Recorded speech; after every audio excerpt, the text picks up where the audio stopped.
వచ్చేసింది friends. Leg piece అప్పుడు leg piece ఖాళీ చేసినారుడా. ఇది లెగ్ పీస్ అంటారు దీన్ని. చూడండి ఫ్రెండ్స్, లెగ్ పీస్ అంటే ఇది లెగ్ పీస్ అంటారు ఎవరన్నా.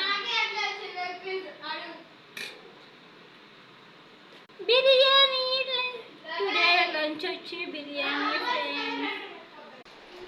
చికెన్ బిర్యానీ ప్లస్ పెరుగు పచ్చడి ఫ్రెండ్స్.